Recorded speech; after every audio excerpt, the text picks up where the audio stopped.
pengadilan kita, tapi secara umum gini, bahwa Pak Tom Lembong ini sangat kooperatif dalam pemeriksaan.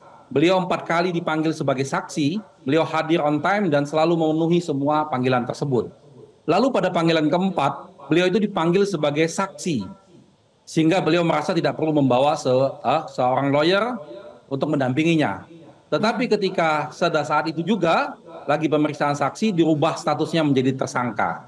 Lalu dilakukanlah penahanan. Nah, yang menjadi pertanyaan kita dan pertanyaan publik juga adalah ada urgensi apa pada hari itu, diketemukan bukti apa pada hari itu, didapatkan keterangan apa pada hari itu sehingga merubah statusnya menjadi tersangka yang terlampau cepat seperti itu. Lalu apakah urgensinya dilakukan penahanan? Berkali-kali saya sudah sampaikan, penahanan ini adalah upaya paksa yang sebetulnya tidak perlu untuk dilakukan. Karena beliau sangat kooperatif, tidak mengulangi perbuatannya, dan beliau juga tidak akan menghilangkan barang bukti. Jadi tidak ada hal-hal dalam pasal 21 KUHP itu yang menunjukkan bahwa dia patut dilakukan penahanan.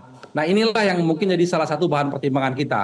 Lalu yang kedua adalah tentang penetapan beliau sebagai tersangka.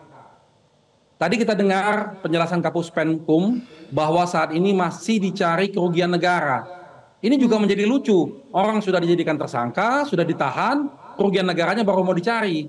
Tentang itu juga menjadi hal yang lucu. Karena temuan BPK yang kami pelajari kemarin, temuan BPK yang dibuat itu menjadikan dasar tidak menyebutkan tentang kerugian negara pada saat itu.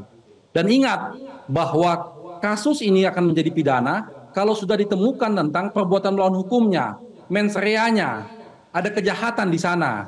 Kalau soal kebijakan-kebijakan, semua menteri tentunya mengambil kebijakan. Dan kebijakan itu bisa benar, bisa salah. Tapi apakah kebijakan itu pidana atau tidak, apalagi pidana korupsi, nah itu memenuhi unsur-unsur yang sudah jelas sebetulnya dan limitatif dalam undang-undang. Ini yang kita pertanyakan, Vera.